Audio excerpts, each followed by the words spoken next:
Hello everybody and welcome back. So in this next video we're going to go through, now that you've actually created up your pages, we're going to start actually turning them into actual pages. So we're going to get to do some fun stuff. We're going to start working in Canva side by side the pages that we're working on. Okay, so if you've already logged out of your website and you come back into Mailchimp, now that you've created it, to be able to find it again, you can just click the brand button and then go to manage website, and then it takes you back to your website, and then you'll see any pages that you've created actually then listed. Okay, all right, so again we can click on edit website to go and make some changes, and here we go. So we're back in now the website builder. Okay, so what on earth is going on? What are we doing and everything else? Okay, so obviously we've got some basic settings that we can actually start off with. So we've got the style section first of all. Okay, so if you did yesterday's training in Canva where you actually made a logo, then this is where you can upload the logo and you can start adding your colours and everything. So we're gonna go and head over to Canva now. I'm actually in my little account that I've also signed up for, not in my normal Canva account, so I'm literally at the same point in this one as you guys basically. So I'm going to do my designs based on the brand style guide that I shared with you guys yesterday, Monday, sorry. So yeah, so this is what I'm gonna use for my actual website that we're building today. So obviously this has got the colors in for me and everything, so obviously we're going to need those. But the other thing that I need to do is I need to obviously download the logo. So what I'm going to do is I'm going to go back to the main Canva window. This is the one that I'm going to be using. So I'm coming into this logo, I'm going to turn it into my name.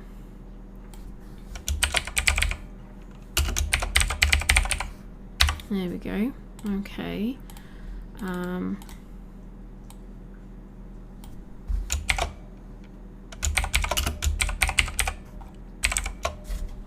Okay, all right, so I've got that version of my logo. Now I'm going to go for this version of my logo.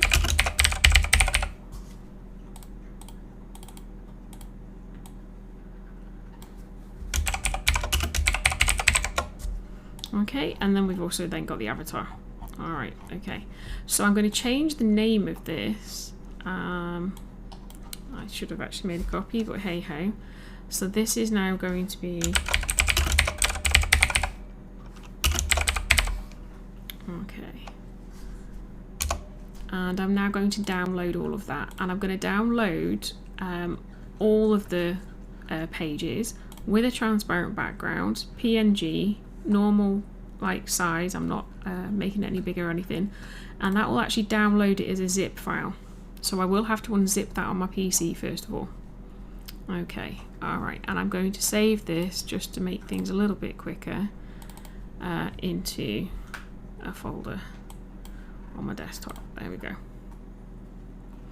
Okay, all right, so I've just downloaded my logos, but as people were saying yesterday, you also then need to re-upload it into Canva because that will speed things up, and obviously I'm going to want to upload it into Mailchimp as well. So to do all of this, I'm now going to find where I downloaded it to. So I downloaded it into here, so you can see that there's a zip folder there. I'm now just going to quickly extract that to the same folder, and now I've got all of the versions of my logo.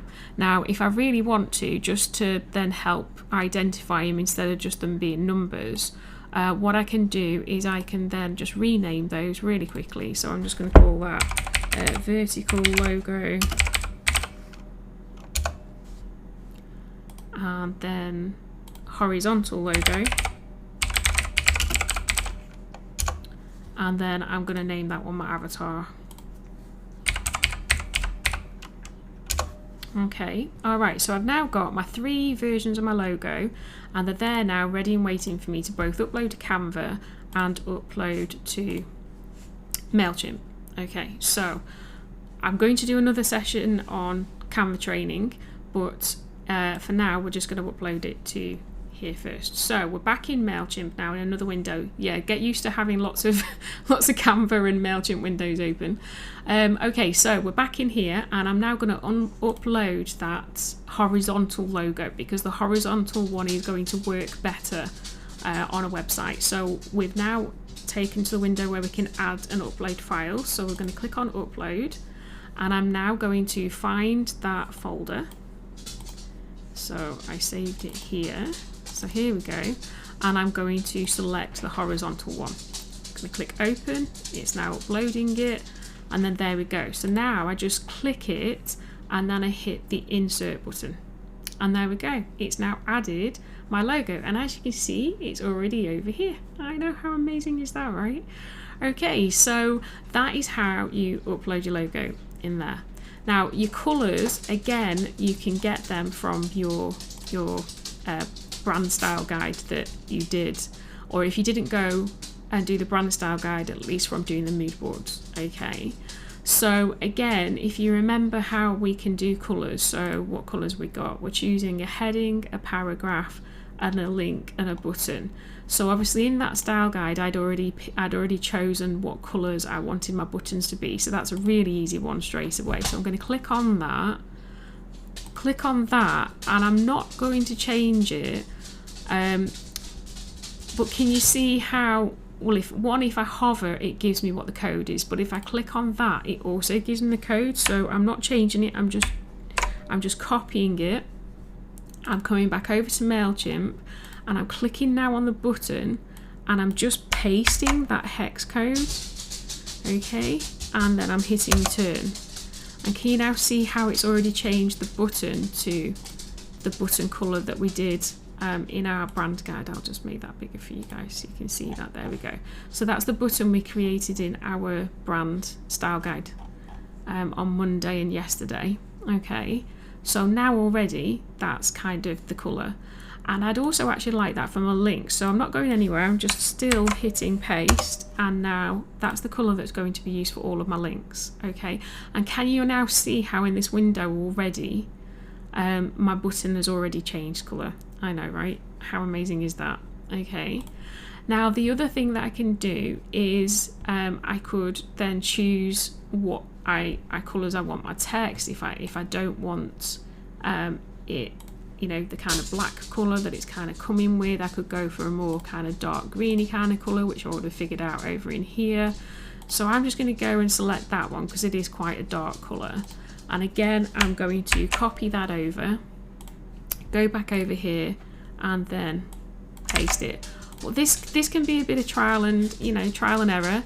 Now that actually looks okay. That actually doesn't look unreadable or anything. So I'm probably going to stick with that one. And then I'll just leave the heading colour as the kind of a blacky one. But again, like I said, over here you could always then play and find another colour for your headings if you wanted to, or you could do your headings in a lighter colour. That's actually something that looks quite nice, so actually I might have a go at that and see what it looks like. And again, it's just about playing. Like, don't be scared to play, guys. That's pretty much the case when you're doing this at the moment from scratch. Just don't be scared to experiment. You know, I've been doing this professionally for 20 years now, and I still experiment. And you just have to sometimes just see how it actually works on the actual site, and things that you think will work when you've done the original design just sometimes just don't, and you just have to then make changes as you discover that along the way. So don't be scared to do that. Okay. Alright, so look at that. We've now put our custom colours and our logo already in this site, and I know we've got a long way to go, but can you see how already it's starting to look like the thing that we wanted to kind of create? It's got all our colours in there now and the logo. It's like coming along nicely.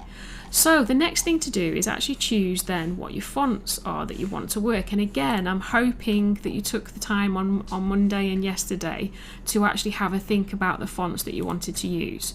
Now, they may not be available, and that's okay. You just go to something that's like close to it. Okay, so I'm just going to see what those fonts were and then see. So that was was Voga and then Laura. So I'm not sure that they will be available in here, but we can have a look. No, okay, so I've picked fonts that are definitely not available in here. So Laura is, so we do have a Laura font, and that's okay. Yeah, I mean, I chose that as my, I think it's the second one. Yeah, there we go, as my heading 2, so that's fine. And then I went just for Open Sans Light for my actual paragraph. So let's have a nosy if we've got an Open Sans or something in here. Yes, we do indeed. Well, then there we go. So see, that wasn't too bad. Even though the fonts I'd chosen, they weren't in here, we've got something not that far off. So there we go. That's brilliant. So that's it. It's already now saved that. So if you're ever a bit unsure, or you just want to do some changes, like you want to publish it or save and exit, you can just literally hit these buttons up here. Okay, so I'm just going to hit Publish Changes. And then if I want to check out what it is I've done on the real live website, there we go. Okay, so we've got our logo. It doesn't seem to have updated those buttons though, does it? So let's go back and find out why it hasn't. So we're just going to go back to this style. So it's updated it in here, but it doesn't seem to have done it on there.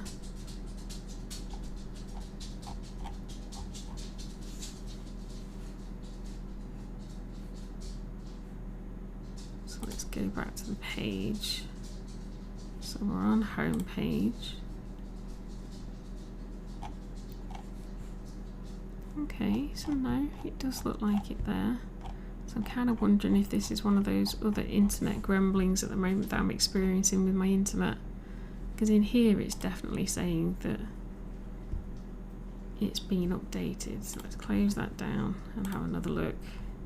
Ah, there we go. Yeah, so it's just my cache. So sometimes that does happen, that your cache might need clearing and things just haven't caught up with it, but there you go. So that's it. So all our colours are in, the logo's in. Obviously we'll try and figure out if we can get that bigger and everything, but that's it. We've already done that now. I know, how exciting is this now, guys? Seriously. Okay, so join me in the next video, where basically we're then going to be going over how to create your header images for the pages over in Canva, and also I'm going to do another quick training on how to add your style guide in Canva. So these are just going to be seen in there as 2 separate lessons. Okay, all right, I'll see you over there. Bye.